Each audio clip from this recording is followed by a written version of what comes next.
Hello students, welcome to magnet brains. मैं रूपाली वर्मा।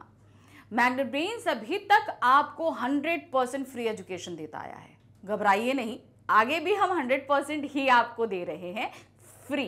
यानी कि कुछ भी आपको इसके लिए पेमेंट नहीं करना, ना कोई पैकेज लेना, ना कोई कूपन लेना, बस आपको वीडियो देखनी है। ये सब तो आपको 100% फ्री मिल ही रहा है। इसके अलावा जैसे कि आप मेरे बैक साइड में देख रहे हैं कि magnet brain test paper series जो है क्लास आपकी 3rd to 12th for all subjects, ये भी आपको 100% फ्री मिल रहा है। यानी कि यहाँ पर आपको टोटल 100% फ्री एजुकेशन दी जाती है। इसके लिए आपसे कुछ भी नहीं लिया जाता। लेकिन अब मैग्नेट ब्रेन्स आपके लिए और भी कुछ लेकर आया है, जो आपकी पढ़ाई को मद्देनजर रखते हुए हम बहुत ही अच्छी चीज लेकर आए हैं। वो है, अब आपके लिए हम लेकर आए हैं बुक्स और ई बुक्स। ये बुक्स और ई बुक्स जो आपको मिल रही हैं, ये हैं किंडरगार्टन से लेकर क्लास 12 तक के सभी सब्जेक्ट्स के लिए। ये भाई बुक्स तो बहुत सारी मिलती हैं, तो इसमें क्या नया है? नया है भाई, बहुत कुछ नया है जो आपको पढ़ाई में बहुत ज़्यादा मदद करेगा। कैसे मदद करेगा, चलिए अब देखते हैं। जैसे हम कोई भी चैप्टर पढ़ना शुरू करते हैं, सबसे पहले हमने कोई चैप्टर लिया तो सबसे पहले हम क्या देखना चाहते हैं? सबसे पहले हम करते हैं डिटेल एक्सप्लेनेशन, ठीक है। फिर उसके बाद हम आते हैं एनसीईआरटी सॉल्यूशन, फिर उसके आते हैं हम कंप्लीट चैप्टर रिवीजन, फिर हम एमसीक्यूज करते हैं, फिर हम टेस्ट पेपर करते हैं, फिर हम सैम्पल पेपर करते हैं, फिर उसके बाद हम प्रीवियस ईयर क्वेश्चन पेपर करते हैं। तो देखिए, हमने किसी एक चैप्टर को हमने कितने स्टेप्स में काम किया ना, तो उतने ही स्टेप में आपके पास अलग अलग बुक्स हैं। मतलब कैसे? तो देखिए, सबसे पहले हमने डिटेल एक्सप्लेनेशन किया, तो हमारे पास एक पूरी ऐसी बुक है जिसमें हमारे सारे ही चैप्टर के डिटेल एक्सप्लेनेशन रहेंगे। वो बुक हो जाएगी हमारी थ्योरी बुक। उसके बाद हमने एनसीईआरटी सॉल्यूशन किया, तो एक बुक हमारे पास क्या हो गई? NCERT solution book. फिर उसके बाद हमने क्या किया? कंप्लीट चैप्टर रिवीजन, तो एक बुक हो गई कंप्लीट चैप्टर रिवीजन बुक। फिर उसके आगे हम जैसे हम करते हैं सैम्पल पेपर, तो एक बुक में हमारे पास पूरे सैम्पल पेपर्स हो गए। तो ये सारी ही बुक्स रेडी हैं, इनको आप प्राप्त कर सकते हैं। अब सवाल उठता है कैसे? तो उसके लिए नीचे डिस्क्रिप्शन बॉक्स में आपके सामने एक लिंक दी है, उस लिंक को क्लिक करिए। उसके अंदर एक फॉर्म है, उस फॉर्म को फिल करिए, फिल करके सबमिट कीजिए। जब आप सबमिट कर देंगे तो हमारा एक टीम मेंबर आपसे बात करेगा इसके बारे में। तो बस इतने आसान तरीके से आप ये बुक भी प्राप्त कर सकते हैं। तो ये तो हो गई एक इंपॉर्टेंट इन्फॉर्मेशन। तो चलिए वापस आ जाते हैं आज के वीडियो पे। आज का वीडियो जैसे कि आप देख रहे हैं, ये है मैग्नेट ब्रेन सैम्पल आपका टेस्ट पेपर सीरीज। अब ये जो टेस्ट पेपर आ रहे हैं, ये आपके हर एक चैप्टर के लेके हम आ रहे हैं। इसका पीडीएफ आपको पहले दे दिया जाता है, फिर उसके बाद हम क्या करते हैं, उसके सॉल्यूशंस लेकर आते हैं। तो अभी तक आपको जो है पीडीएफ मिल चुका है, आप सभी उसको सॉल्व कर लेंगे। सॉल्व करने के बाद अब आपको देखना है इस जो भी सॉल्यूशन है उसका हम देखेंगे, आपने जो सॉल्यूशन किए क्या वो सही है, क्या नहीं है, क्या गड़बड़ है, क्या कहाँ पर मिस्टेक हो रही है, ये सब कुछ। और मान लीजिए आपसे कुछ मिस्टेक हो रही है, तो आप उसी टॉपिक को दोबारा जाके पढ़ सकते हैं। तो अब सवाल उठता है कि भाई आज हम किस चीज़ का टेस्ट पेपर लेकर आए हैं, ये भी तो बताइए। तो आप सभी को पता है कि भाई हम हिंदी ही पढ़ाते हैं, तो हिंदी का ही होगा। सवाल उठता है क्लास का, तो चलिए क्लास भी देख लेते हैं कौन सी है, ठीक है। तो हमारी आज की क्लास है 12th हिंदी इलेक्टिव, बुक है अंतरा भाग 2, और हमारा खंड है काव्य खंड। काव्य खंड का 11वां अध्याय है कवित्व और सवैये। ये हमारे घनानंद जी के जो है कवित्व और सवैये हमारे सामने प्रस्तुत किए गए थे। हमने दोनों ये बहुत ही ध्यान से पढ़े हैं, क्योंकि थोड़े से टफ थे, मैथिली भाषा में थे इसलिए थोड़ा सा टफ थे, लेकिन हमने उनको बहुत ही अच्छे से पढ़ लिया था, ठीक है। तो अब इनका हम क्या करने वाले हैं, टेस्ट पेपर सॉल्व करेंगे। तो इसमें आपके पास एमसीक्यूज भी हैं और आपके सब्जेक्टिव क्वेश्चंस भी हैं, दोनों ही तरीके से। तो चलिए फटाफट सॉल्व कर लेते हैं। तो सबसे पहले हमारे पास आ रहे हैं बहुविकल्पीय प्रश्न हैं। कवि किससे मिलने की इच्छा अभिव्यक्त करते हैं? वो किससे मिलना चाहते हैं? अपने माँ बाप से, अपने दोस्त से, अपनी प्रेमिका से या अपने गुरु से? तो किससे मिलना चाह रहे थे वो? अपनी प्रेमिका सुजान से मिलना चाह रहे थे, है ना। फिर एक कविता में कवि का क्या नाम है? तुलसीदास, विद्यापति, घनानंद या जयशंकर प्रसाद? तो कवि हमने जस्ट अभी आपको बताया वो हैं घनानंद। नेक्स्ट है, इस कविता में कौन से रस का प्रयोग किया गया है? कैसा रस है?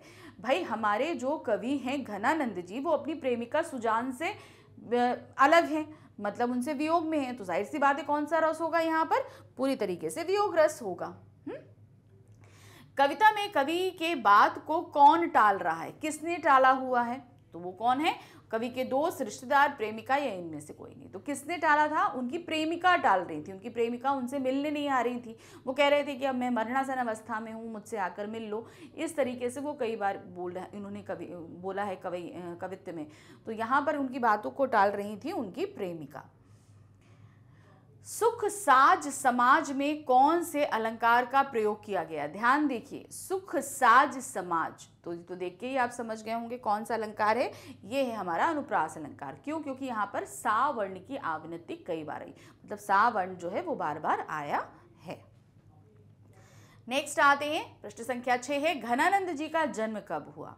तो अब यहाँ पर क्या दिया है? 1673, 1687, 1688, 1690। तो कहाँ पर हुआ है उनका जन्म? उनका जन्म हुआ है 1673 ईस्वी के आसपास हुआ है। फिर है, घनानंद कवि हैं। कैसे कवि हैं? रीति मुक्त, रीतिबद्ध, रीति सिद्ध या छायावादी? तो यहाँ पर घनानंद कवि हैं आपके रीति मुक्त कवि हैं। क्या कैसे कवि माने जाते हैं? रीति मुक्त कवि माने जाते हैं। वियोग में सच्चा प्रेमी जो वेदना सहता है, उसके चित्त में जो विभिन्न तरंगे उठती हैं का चित्रण किसने किया है? अब क्या है, कोई भी व्यक्ति हो, जब वो अपने प्रिय से बिछुड़ जाता है तो उसके मन में जरूर वेदना उठती है, तकलीफ उठती है। अब इस वेदना को कौन से ऐसे कवि हैं जिन्होंने बहुत ही अच्छे ढंग से प्रस्तुत किया, मतलब उनको पढ़ने के बाद उनकी रचनाओं को हमें ऐसा लगता है कि वाकई में दिल से कोई चीज़ लिखी गई है। तो ऐसे कवि हैं हमारे जो घनानंद जी हैं। घनानंद जी ने को मेन वियोग रस का कवि ही कहा जाता है, क्योंकि उनके जीवन में खुद ये रस था। वो अपनी प्रेमिका से बिछुड़े हुए थे, तो इस रस को उन्होंने बहुत अच्छे से महसूस किया है, इसीलिए ये उनके रचनाओं में हमें देखने को भी मिलता है। प्रश्न संख्या 9 है, निस्वार्थ भाव से निश्चल होकर अपने को समर्पित कर देना किसका कथन है? किसने बोला था निस्वार्थ? जब हम प्यार में पड़ते हैं, किसी को प्यार करते हैं, तो बिना किसी स्वार्थ के हम अपने आप को, अपनी सारी चीज़ों को अपने प्रेमी को अर्पण कर देते हैं। तो वो भाव को, ये बात बोली किसने थी? सुजान का है, घनानंद का है, मोहम्मद शाह का है, इनमें से कोई नहीं। तो ये वक्तव्य बोला है घनानंद जी ने। घनानंद की महत्वपूर्ण रचना है सुधा, वैराग, सुजान सागर या इनमें से कोई नहीं। तो उनकी जो महत्वपूर्ण रचना है वो है सुजान सागर, जिसे उन्होंने प्रसिद्धि प्राप्त करी।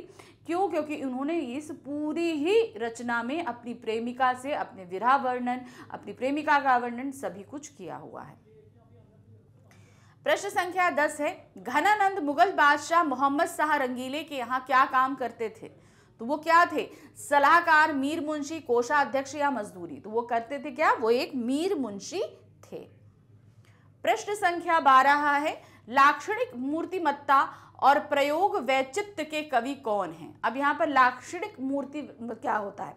जहां पर हम लक्षण के रूप में चीजों को व्यक्त करते हैं कि भाई ऐसा ऐसा हो सकता है, ऐसा हो जाएगा, इस तरीके से।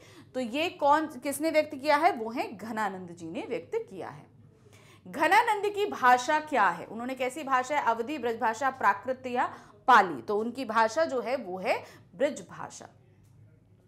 कहीं कहीं आवन छबीले मन भावन को, गही गही राखती ही दे दे सम्मान को में कौन सा अलंकार प्रयोग किया गया? तो अब ध्यान दीजिएगा, इसमें कई जगह है, गही गही, कही कही। तो यहाँ पर सीधे सीधे हमारा जो अलंकार है वो है पुनरुक्ति प्रकाश अलंकार। ध्यान दीजिए, कही कही, यहाँ पर क्या है, कही कही शब्द 2 बार आया है, लेकिन दोनों ही बार उसका अर्थ सेम है, तो इसलिए पुनरुक्ति प्रकाश में आया। यहाँ गही गही है, दे दे हैं, तो यहाँ पर क्या है कि एक ही शब्द को 2 बार इस्तेमाल किया गया है, 2 बार प्रयोग है, और दोनों ही बार उसके अर्थ सेम है। इसलिए यहाँ पर क्या, कौन सा अलंकार हुआ? पुनरुक्ति प्रकाश अलंकार। यानी कि कहीं पर जो हम 2 बार शब्दों को इस्तेमाल करते हैं, अर्थ एक जैसे होते हैं। नेक्स्ट क्वेश्चन है, अवरेख्यों से क्या तात्पर्य? अवरेख्यों शब्द जो लिया गया, इसका क्या मतलब होता है?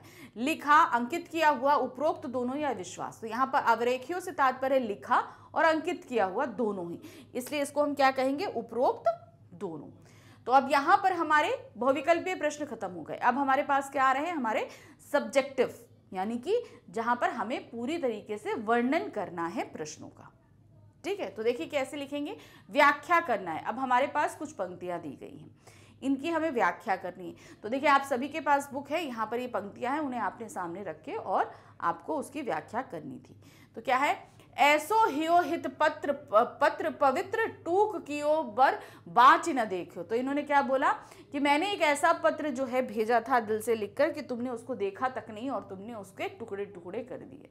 तो कैसे, देखिए, प्रसिद्ध काव्य पंक्तियां कवि घनानंद द्वारा रचित इन काव्य पंक्तियों के माध्यम से कवि कहते हैं, मैंने अपने हृदय में तुम्हारे अलावा किसी को भी स्थान नहीं दिया। अब तुम ही पहली और तुम ही आखिरी प्रेमिका हो मेरी, लेकिन तुमने कभी मेरे हृदय की बातों को नहीं समझा और मुझे आज अकेला छोड़ दिया। यानी कि दो टूक तुमने मुझसे बात नहीं करी और तुमने उसके टुकड़े टुकड़े कर दिए।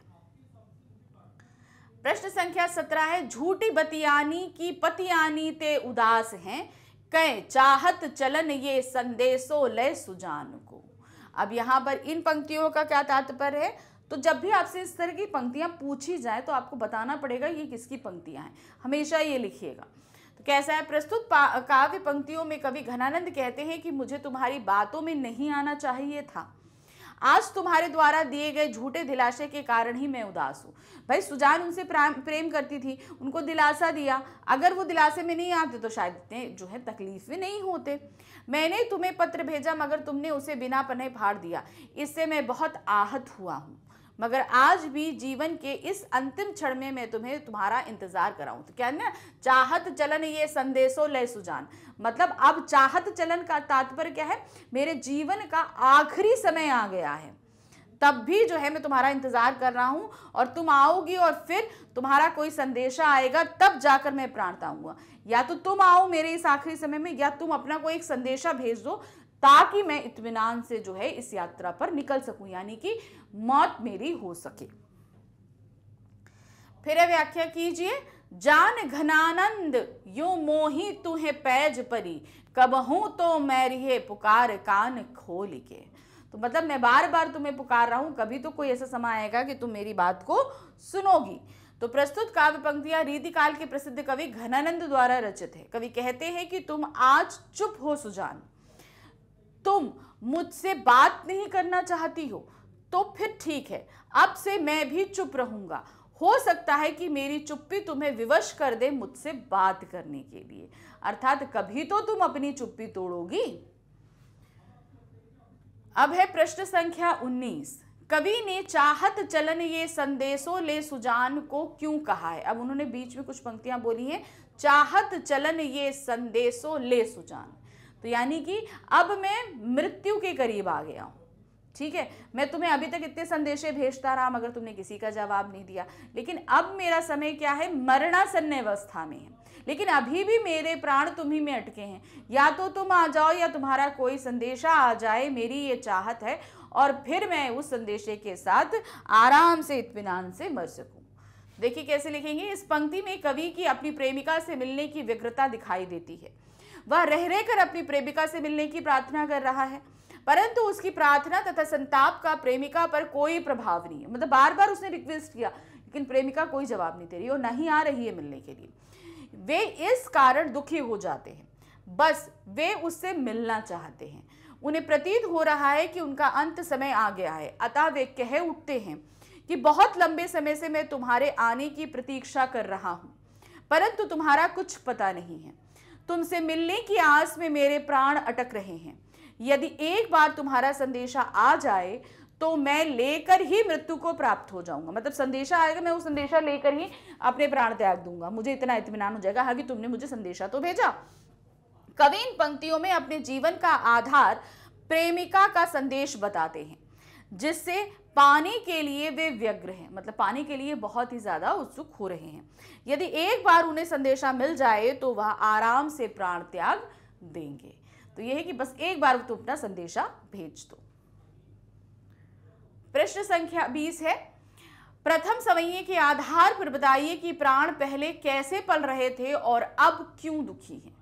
मतलब उनके प्राण पहले कैसे थे और अब वो दुखी क्यों? भाई पहले पल रहे थे, सुजान साथ थी, अब उनकी दुखी क्यों है? क्योंकि सुजान उनके पास में नहीं है। तो क्या है, प्रथम सवैये के आधार पर कवि घनानंद के प्राण बहुत ही सुखमय तरीके से पल रहे थे। कवि के जीवन में जब तक नायिका थी तब तक नायिका का साथ था, तब तक कवि बहुत ज़्यादा खुश थे, मतलब उनका जो प्रेम था यानी कि सुजान जब तक उनके साथ थी वो बहुत ही खुश थे, बहुत ही अच्छा फील कर रहे थे। लेकिन अब दुखी होने का कारण क्या है? मगर जब से नायिका उनसे दूर चली गई हैं तब से उनको कोई भी सुख चैन अच्छा नहीं लगता है। मतलब उनको कोई जितनी भी सुखी चीज़ दे दो उन्हें अच्छी नहीं लगेगी, कुछ भी अच्छा दे दो उन्हें अच्छा नहीं लगता है। मतलब एक तरीके से उनका पूरा चैन चला गया है। कवि का असली सुख, असली जीवन, सब कुछ तो नायिका सुजान ही थी, जो अब उनके साथ उनके पास नहीं है, जिस कारण वह बहुत ज़्यादा दुखी हैं। उन दुखद पलों को याद करके ही वो जो हैं रो देते हैं, मतलब बहुत ही ज़्यादा दुखित हो जाते हैं और वो रो देते हैं। तो इस तरीके से हमारा ये प्रश्न पत्र यहाँ पर समाप्त हो गया। तो आपने देख लिया कि कैसे हमने फटाफट सारा कार्य कर लिया। तो इसी स्पीड से हमें अपनी स्पीड को बनाए रखना है, क्योंकि ये स्पीड जब हम एक बार बिल्डअप कर लेंगे ना तो ये हमें कोई भी टेस्ट हो, कोई भी एग्ज़ाम हो, हमें बहुत अच्छे से मदद करेगी। क्योंकि हम जितना स्पीड में लिखते हैं, कभी कभी हमसे मिस्टेक्स भी होती हैं, हमारी राइटिंग भी ख़राब होती है। तो जब हम इससे कांस्टेंट प्रैक्टिस करते हैं ना तो क्या होगा, ये स्पीड बनेगी, हमारी मिस्टेक्स नहीं होंगी, हमारा क्या है जो है राइटिंग ख़राब नहीं होगी, और कहाँ कहाँ हमसे गलतियाँ हो रही हैं ये हमें पता चलेगा। इसलिए जब भी टेस्ट पेपर आपको मैं दे रही हूँ प्लीज़ उसको सॉल्व करिए, क्योंकि हिंदी लिखते समय आप लोगों से बहुत सारी मिस्टेक्स होती हैं जो इस तरीके से हल हो सकती हैं। तो कीप राइटिंग, जितना आप प्रैक्टिस करेंगे उतना आपको फ़ायदा होगा। तो मैग्नेट ब्रेन्स अब आपके लिए लेकर आया है बुक्स और ई बुक्स। ये बुक्स और ई बुक्स आपको मिल रही है किंडरगार्टन से लेकर क्लास 12 तक के सभी सब्जेक्ट्स के लिए। भाई बुक्स तो मार्केट में बहुत हैं, तो अब मैग्नेट ब्रेन्स का भाई क्या खास है? बिल्कुल खास है, बताती हूँ। देखिए, ये बुक्स हमने अलग अलग कैटेगरीज में आपके लिए रेडी करी है। ये आपको बहुत हेल्प करेंगी पढ़ने के लिए। कैसे? जैसे हम लोग होता है ना कि चलो एक एक्सप्लेनेशन हम लोग को समझ में नहीं आता है, तो ये कोई एक्सप्लेनेशन की बुक मिल जाए तो हम जल्दी कर लें। तो क्या होगा, आप जिस भी सब्जेक्ट की लेना चाहते हैं उसकी एक पहली बुक होती है हमारी थ्योरी बुक, जिसमें हमारे सभी चैप्टर्स के, जैसे मान लीजिए हिंदी है तो हिंदी में हम क्या करेंगे, सारे चैप्टर का एक्सप्लेनेशन कराते हैं। तो आपको एक बुक मिल जाएगी आपके एक्सप्लेनेशन की। फिर आपको लगता है कि अरे यार क्वेश्चन आंसर्स मिल जाते हैं, तो आपको एक मिल जाएगी एनसीईआरटी सॉल्यूशन की बुक। तो इस तरीके से अलग अलग कैटेगरी की बुक हमारे पास रेडी है। इसे प्राप्त करने के लिए नीचे डिस्क्रिप्शन बॉक्स में एक लिंक दिया गया, उस लिंक को क्लिक करिए। क्लिक करते ही आपके सामने एक फॉर्म आएगा, उस फॉर्म को फिल करिए, सबमिट करिए। हमारा एक टीम मेंबर जल्द ही आपसे कांटेक्ट करेगा। तो इस तरीके से आप ये बुक भी प्राप्त कर सकते हैं आसानी से। आगे और भी चैप्टर है, साथ में करेंगे, फिर से मिलेंगे। Bye bye.